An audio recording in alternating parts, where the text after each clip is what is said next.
Hello नमस्कार, जय हिंद दोस्तों। कैसे हैं आप सब। स्वागत करता हूं मैं आपका अपने YouTube channel Ajay Kumar TR में।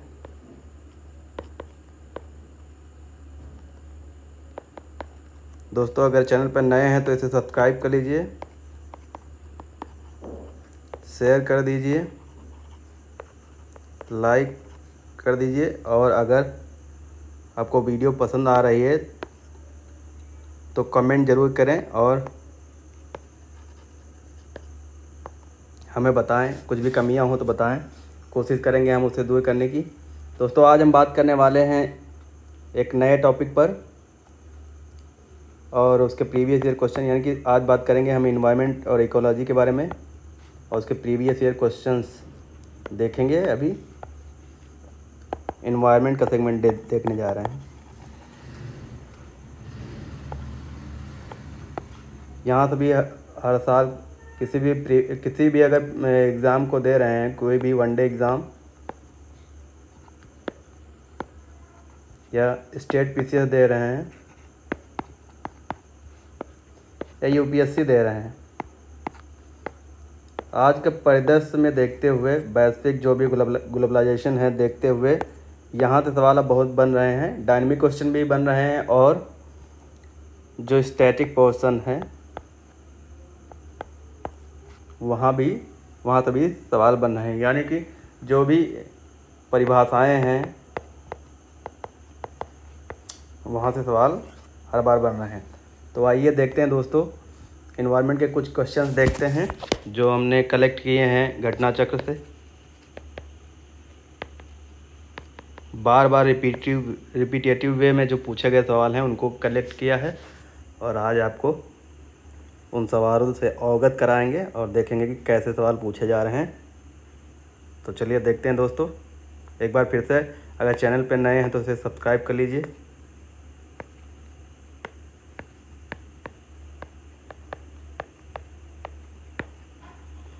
आइए देखते हैं सवालों को।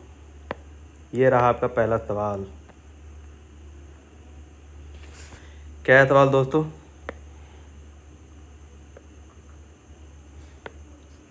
पारिस्थितिकी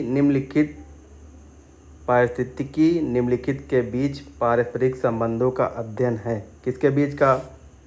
जीव और वातावरण का, मनुष्य और वन का, मृदा और जल का, पति और पत्नी का।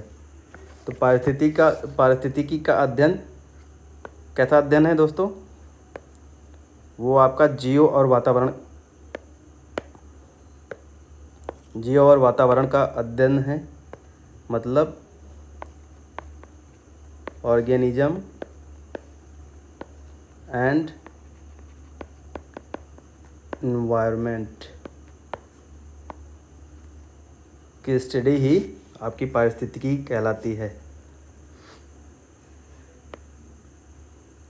अगला क्वेश्चन देखते हैं दोस्तों। ये रहा अगला क्वेश्चन।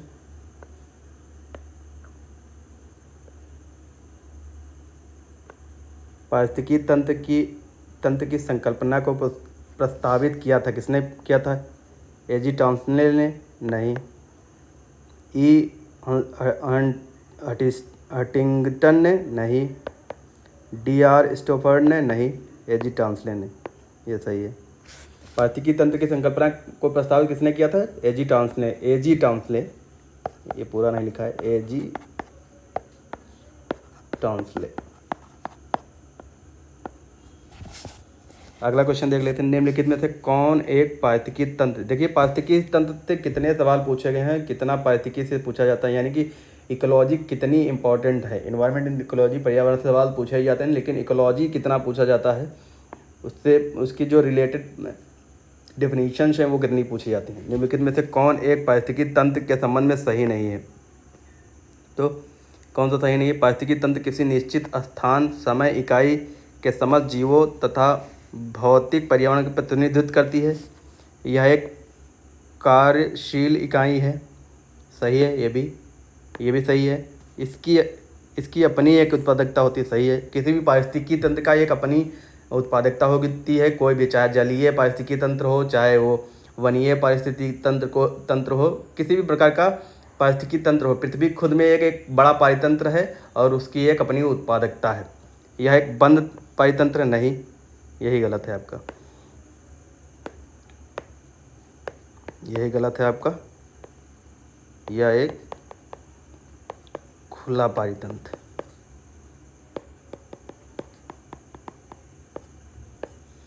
और सबसे स्थिर पारितंत्र कौन सा है?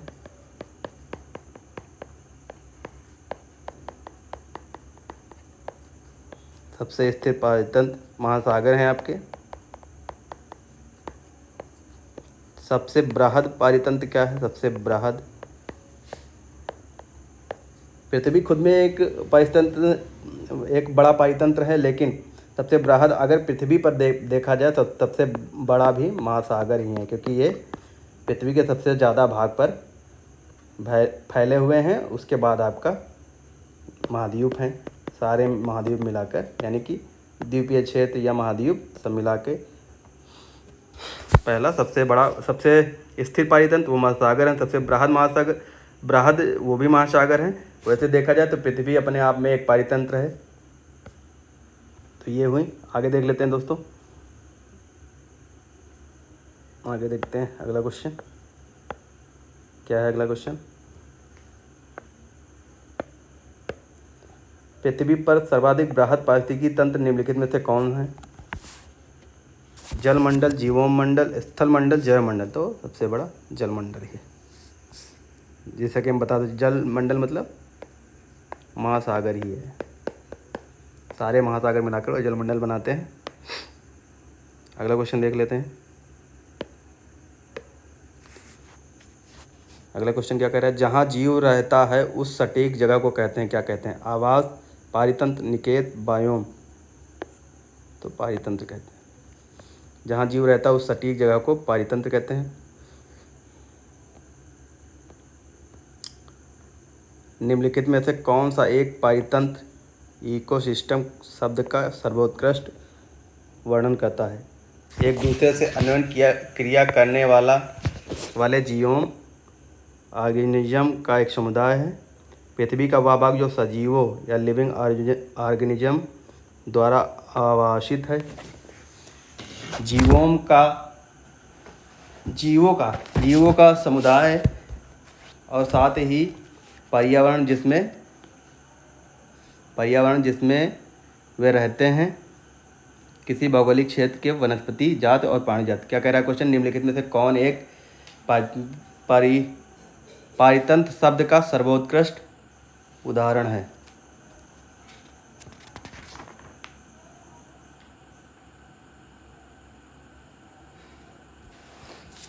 तो इसमें ऑप्शन आपका ये गलत है। एक दूसरे से अन्योन्य क्रिया करने वाले जीवों का एक समुदाय नहीं, पारितंत्र। पृथ्वी का वह भाग जो सजीवों द्वारा आवासित होता नहीं, ये नंबर सी सही है आपका। क्या है? जीवों का समुदाय और साथ ही वह पर्यावरण जिसमें वह रहते हैं, ये सही है आपका। किसी भौगोलिक क्षेत्र के वनस्पति जात और प्राणी जात नहीं, गलत है ये भी। अगला क्वेश्चन देख लेते हैं क्या कहता है अगला क्वेश्चन। निम्नलिखित में से कौन सा एक कृत्रिम पारितंत्र है? तालाब तो कृत्रिम भी हो सकता है, लेकिन इसे बेसिकली हम काउंट करते हैं दोस्तों नेचुरल में, यानी कि प्राकृतिक में। इसे नेचुरल में, वन भी नहीं, ये तो नेचुरल है। खेत, ये जैसे धान का खेत हुआ, उसे हम नहीं काउंट करते हैं नेचुरल में, यानी कि एक कृत्रिम होता है। तो ये हुआ आंसर खेत। सबसे अधिक, ये कई बार रिपीटेटिव वे में पूछे गए सवाल हैं। हमने एक सवाल को लिया है, बल्कि इनके अगर सवालों को देखा जाए घटना चक्र में, ये लाइन से लगाकर एक सवाल के 4 केवल शब्द की हेरा फेरी से बने हुए क्वेश्चंस हैं, बस और कुछ नहीं। 4 5 बार पूछे गए सवाल हैं, इसीलिए हमने इन्हें कलेक्ट किया। सबसे अधिक स्थिर पारिस्थितिकी तंत्र, जैसे हमने बता दिया ये सागरीय है, महासागरीय, ये बता चुके हैं हम। सबसे अधिक स्थिर पारिस्थितिकी तंत्र कौन सा है? वो सागरीय है। अगला क्वेश्चन देख लेते हैं दोस्तों, क्या कह रहे हैं अगला क्वेश्चन। निम्न में से कौन सा एक पारिस्थितिकी तंत्र संतुलन बनाए रखने में मदद नहीं करता है? वनों को काटना, वनारोपण, वर्षा जल भंडारण, जैव भंडारण। तो वनारोपण तो करता है। पारिस्थितिकी संतुलन बनाने में वन अगर ज़्यादा लगाए जाएंगे तो पारिस्थितिकी संतुलन बना रहेगा, यानी कि CO2 उत्सर्जन आपको अवशोषित हो जाएगा और ग्लोबल वार्मिंग कम होगी। दूसरा, जब वर्षा जल का प्रबंधन, अगर जल का प्रबंधन होगा तो सारी फसलें और बहुत सारी चीज़ें, हमारी ज़रूरतों की चीज़ें बनी रहेंगी और बैलेंस बना रहेगा। जैव भंडार होना चाहिए, हाँ सही है। क्या है, वनों की कटाई नहीं करनी चाहिए। वनों का कटाई ज़्यादा करने से, मान लीजिए अपनी आज के देखते हुए, उपयोगिता को देखते हुए हम ज़्यादा से ज़्यादा वन काट रहे हैं और अपनी ज़रूरतें पूरी कर रहे हैं, लेकिन इससे क्या हो जाता है दोस्तों, CO2 इम्बैलेंस हो जाता है और इससे जो है मानव जीवन के अस्तित्व पर खतरा मंडराने लगता है। जैसे आजकल दौर देख रहे हैं, ज़्यादा से ज़्यादा वन कट रहे हैं, इसलिए हमारी जो हमारा पर्यावरण है उसको क्षति पहुंच रही है लगातार। अगला क्वेश्चन क्या है, किसी निश्चित क्षेत्र में प्राणियों की संख्या की सीमा जिसे पर्यावरण समर्थन कर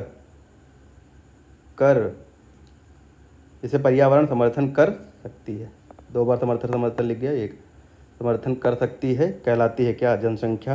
किसी निश्चित में प्राणियों की संख्या की सीमा जिसे पर्यावरण समर्थन कर सकती है क्या कहलाती है, जनसंख्या नहीं।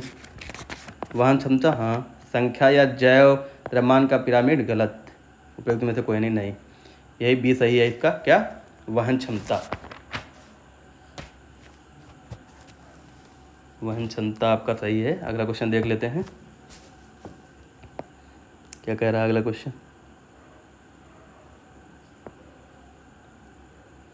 निम्नलिखित में से पारिस्थितिकी तंत्र का कौन सा एक जीवीय संगठक नहीं है। जीवीय तो जीवाणु है, ठीक है। वनस्पति है, जानवर है, ठीक है। ये है जीवाणु, वनस्पति, जानवर, लेकिन वायु आपका जीवीय संगठक नहीं है।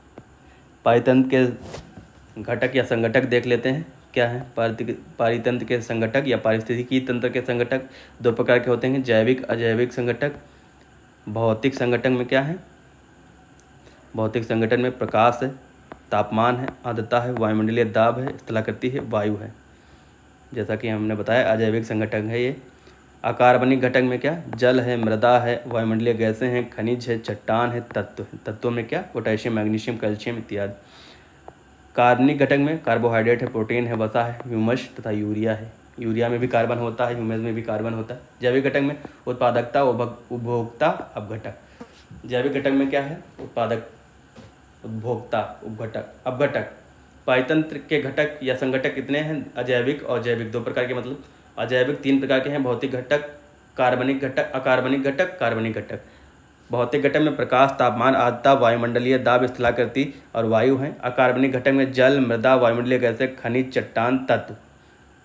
कार्बनिक घटक में कार्बोहाइड्रेट, प्रोटीन, वसा, ह्यूमस तथा यूरिया। जैविक घटक में उत्पादक, उपभोक्ता और अपघटक। अगला देख लेते हैं क्वेश्चन, क्या है अगला क्वेश्चन। ये रहा अगला क्वेश्चन। निम्नलिखित में से कौन सा एक आहार श्रृंखला का सही क्रम है। क्या सही क्रम है आहार श्रृंखला का, डाइटम। ये दोस्तों साधारण सी समुद्री श्रृंखला है, समुद्री आहार श्रृंखला है।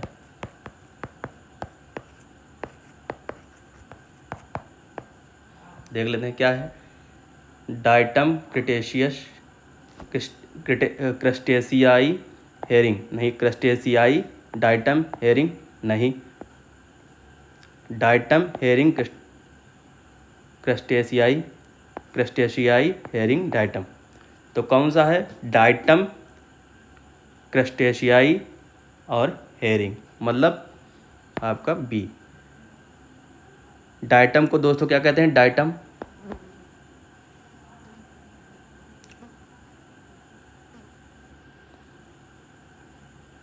आपका ए सही है। चलो डाइटम को क्या कहते हैं, 1 मिनट।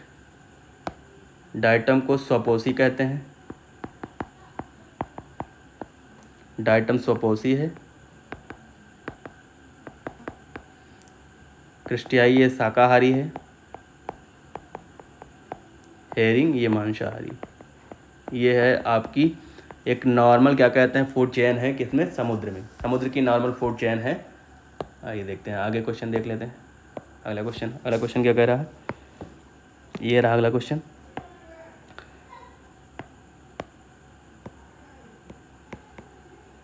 पारिस्थितिकी निकाय में ऊर्जा का प्राथमिक स्रोत क्या है? किण्वन में उत्सर्जित ऊष्मा, गलत। वनस्पति में संरक्षित शर्करा, गलत। पारिस्थितिकी निकाय में ऊर्जा का प्राथमिक स्रोत, वैसे भी सूर्य हो गया या सौर ऊर्जा, यही सही है। ऊर्जा का प्रवाह देख लीजिए। ऊर्जा का प्रवाह, पृथ्वी पर सबसे बड़ा ऊर्जा का स्रोत कुछ है तो वो है सूर्य, यानी कि सौर ऊर्जा। तो सूर्य का प्रकाश, सूर्य प्रकाश क्या है? पेड़ पौधे। पेड़ पौधे मतलब ये प्राथमिक उत्पादक हैं, पेड़ पौधे प्राथमिक उत्पादक हैं। उत्पादक के बाद ये शाकाहारी यानी कि वेजिटेरियन, फिर दूसरे मांसाहारी यानी कि नॉन वेजिटेरियन, इन्हें द्वितीयक उपभोक्ता कहते हैं। शाकाहारी को प्राथमिक उपभोक्ता कहते हैं। मांसाहारी को ओमनीवोरस, सॉरी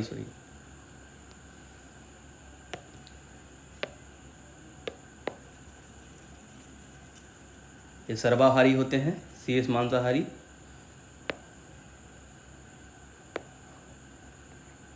तृतीय उपभोक्ता। ये हुई बात। ऊर्जा का मतलब सौर का प्रकाश पेड़ पौधे पर पड़ेगा, ये उत्पादकता, ये उत्पादन करेंगे, उत्पादक होंगे। फिर उन्हें शाकाहारी जीव जंतु खाएंगे। फिर शाकाहारी प्राथमिक उपभोक्ता होते हैं। और पेड़ पौधे तो स्वपोषी होते हैं, ये स्वपोषी होते हैं। फिर आपका शाकाहारी प्राथमिक उपभोक्ता, फिर मांसाहारी यानी द्वितीय उपभोक्ता, फिर तृतीय शीर्ष मांसाहारी, तृतीय उपभोक्ता। तो ये हुई कुछ बातें एनवायरमेंट इकोलॉजी से संबंधित।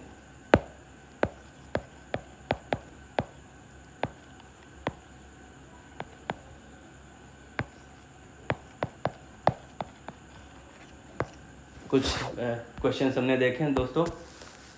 फिर से एक बार, अगर चैनल पर नए हैं तो इसे सब्सक्राइब कर लीजिए। ऐसे ही कुछ इंपॉर्टेंट क्वेश्चन देखने के लिए हमारे चैनल पर बने रहिए लगातार और देखते रहिए इसको। Thank you.